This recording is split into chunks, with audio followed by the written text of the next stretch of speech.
Assalamualaikum teman-teman, kembali lagi di channel Novidiana. Maaf ya, lama gak pernah muncul. Apa kabar kalian semua? Semoga yang menonton video ini diberi kesehatan dan dilancarkan rezekinya, dimudahkan segala urusannya. Oke, kita lanjutkan saja cerita Nikah Kilat bab 49 dengan judul Intan Pergi Karena Aku. Abang, panggil Intan lemah. Tenang sayang, aku akan bisa mengeluarkan kamu dari sini. Kamu sabar ya, dan bertahan demi abang, kata Ethan yang berusaha membuka pintu mobil. Perlahan, Intan memejamkan matanya. Ethan semakin panik saat wajah cantik Intan tertutup darah. Intan sayang, panggil Ethan, yang berhasil mematahkan pintu mobil dan mengeluarkan Intan dari dalam mobil. Ethan, panggil Fadil. Cepat panggil ambulan, Dil, pinta Ethan. Fadil dengan cepat menghubungi ambulan. Melihat Intan, wajahnya penuh darah dan Ethan tidak bisa lagi berkata apa-apa lagi. Intan sayang, bangun. Aku akan menghilangkan rasaku dan akan menganggapmu hanya adikku, tidak lebih. Tapi kamu bangun ya, kamu bangun, pinta Ethan. Tapi Intan hanya diam dan perlahan memejamkan matanya. Tetap buka matamu, Intan, bentak Ethan yang semakin panik. Dan nyut nadi Intan semakin melemah. Intan berusaha membuka matanya, dan tangan lemahnya terangkat meski tidak sampai menyentuh wajah Ethan. Abang, panggil Intan lemah. Jangan banyak bicara, sebentar lagi ambulan akan datang, kata Ethan. Intan tersenyum dan matanya tertutup. Tangannya yang tadinya terangkat terkulai lemas. Ambulan datang, teriak Fadil. Ambulan datang, Intan, kamu akan bangun. Jangan buat abang takut, kata Ethan. Petugas segera menolong Intan, segera memasang oksigen dan memasukkan ke dalam ambulan. Ethan ikut masuk, sedangkan Fadil menghubungi orang tua Ethan. Kedua orang tuanya datang bersama Abang Fatan, menghampiri Ethan. Bunda langsung memeluk Ethan, tidak bertanya apa-apa. Fadil yang menjelaskan semuanya.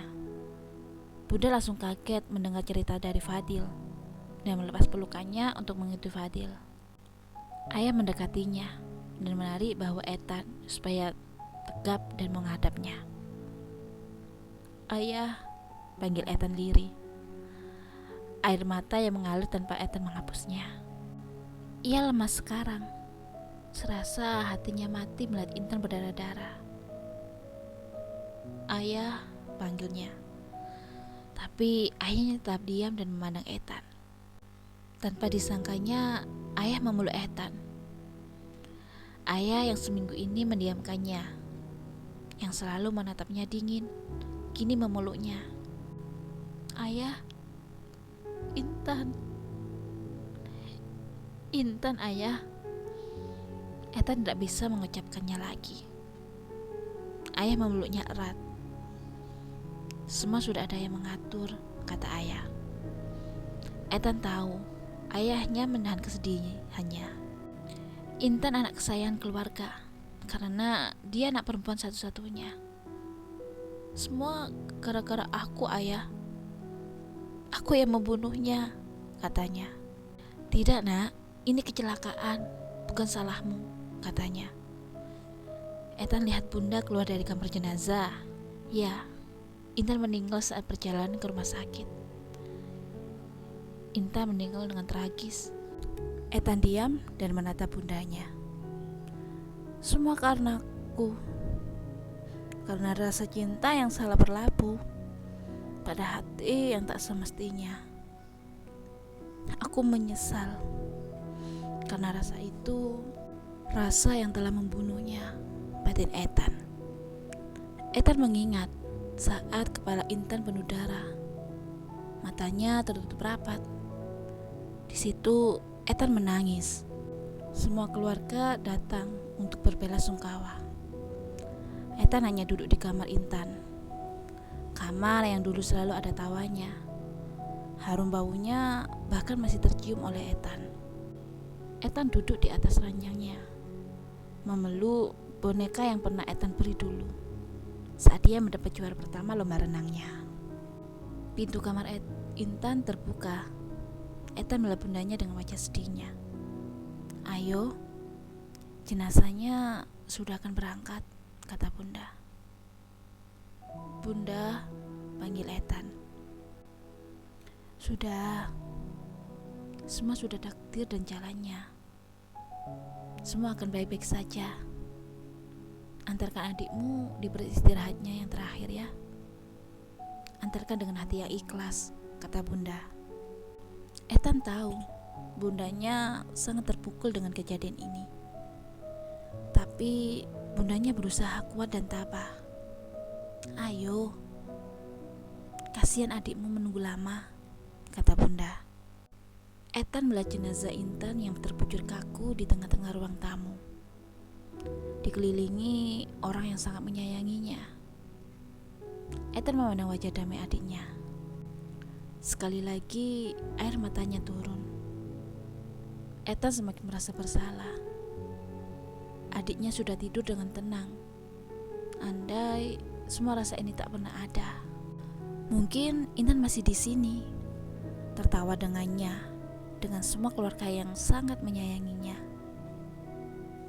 "Tidurlah sayang, tidurlah dalam kedamaian abadi, bersama Tuhan yang sangat menyayangimu."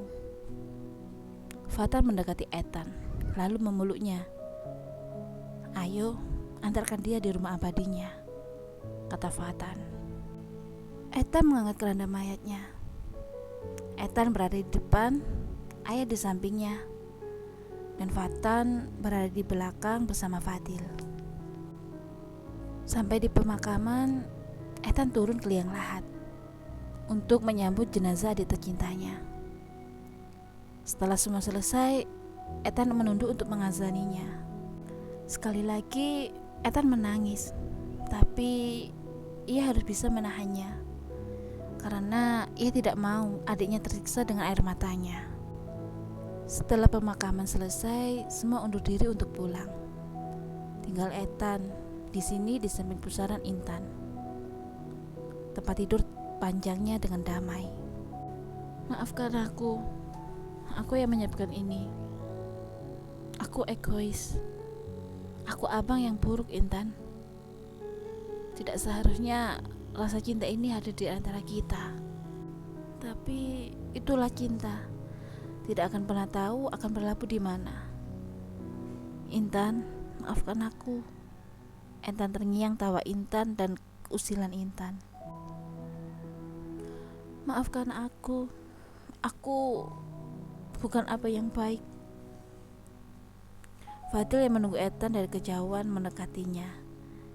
Ia tidak tega melihat sahabatnya terus menangis. "Biarkan dia beristirahat dengan tenang. Jangan seperti ini terus. Intan akan merasa sedih dengan melihatmu seperti ini," kata Fadil. Ethan mengangguk tapi tak kunjung berdiri untuk pulang. "Dia sudah memaafkanmu, Tan," kata Fadil. Ethan menggeleng. "Bahkan kata terakhir yang aku dengar, dia membenciku, Dil," kata Ethan. "Dia mengatakan itu karena emosi," kata Fadil. "Jika kamu seperti ini terus, ayah, bundamu pasti sedih," kata Fadil. Ethan mengangguk lagi. "Intan sayang, abang pulang ya. Abang akan membuat ayah dan bunda senang. Tidur dengan damai ya, Dek," kata Ethan, mengecup batu nisan Intan dan beranjak untuk bangun. Penyesalan yang akhirnya Ethan rasakan atas egonya yang tinggi. Ethan meninggalkan rumah baru Intan dan berdoa semoga dia damai di sana. Flashback selesai. Ethan bercerita semuanya. Tanpa terasa air matanya turun membasahi pipinya. Ralin terenyuh mendengar cerita Ethan.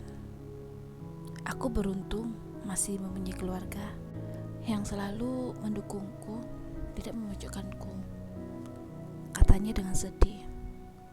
Air matanya terus menetes. Aku bukan pria yang baik, Ralin. Aku hanya seorang kakak dengan ego yang tinggi, memaksakan cinta untuk saudara kembarnya. Ralin menggeleng dan menangkup wajah Ethan dengan kedua tangannya, menghapus air mata yang meleleh di pipi Ethan. Ralin segera memeluknya. Itu kecelakaan, Ethan. Bukan salahmu. Ini takdir, kata Ralin menenangkan suaminya yang kuat kini menjadi lemah dengan masa lalunya. Kata terakhir yang aku dengar dari Intan, dia membenciku, katanya pelan. Dengar, Intan tidak akan bisa membencimu. Dia sangat menyayangimu. Dia berkata seperti itu, mungkin dia marah. Marah karena melihatmu yang suka pergi ke bar dan minum yang selama ini kau hindari, kata Ralin. Marah karena rasa cinta yang tidak semestinya. Menurutnya itu salah, dan memang salah, kata Ralin. Bukan kata benci yang terakhir kamu dengar, Ethan. Tadi kamu bilang kan Intan memanggil namamu saat kamu berusaha menyelamatkannya, dan dia tersenyum padamu sebelum dia memejamkan matanya, kata Ralin. Benarkah Intan sudah memaafkan kau? Ralin mengangguk. Inikah sebabnya setiap dirinya bertanya tentang Intan, Ethan selalu marah, batin Ralin. Ethan memandang Ralin, ingin tahu reaksi Ralin tentang masa lalunya, yang menurutnya sangat memalukan. Bagaimana tidak mencintai adik kandungnya? Aku terlalu menjijikkan, Lin. Itulah sebabnya aku tidak ingin mengingat semua itu. Ethan memandang Ralin. Manusia tempatnya salah, dan kamu sudah menyadarinya dan menyesalinya, kata Ralin. Kamu tidak akan pergi kan karena masa laluku? Tanya Ethan. Ralin menggeleng. Itu cerita masa lalu, dan sekarang kita jalani saja. Dan Intan akan mengerti dan senang di sana, kata Ralin. Ethan mengangguk. Terima kasih, kata Ethan. Ethan, panggil Ralin. Ya, jawabnya. Bisakah kita makan? Aku lapar sekali, kata Ralin. Bersambung. Tetap semangat ya, dan semoga sehat selalu. Sampai jumpa di bab selanjutnya. Wassalamualaikum warahmatullahi wabarakatuh.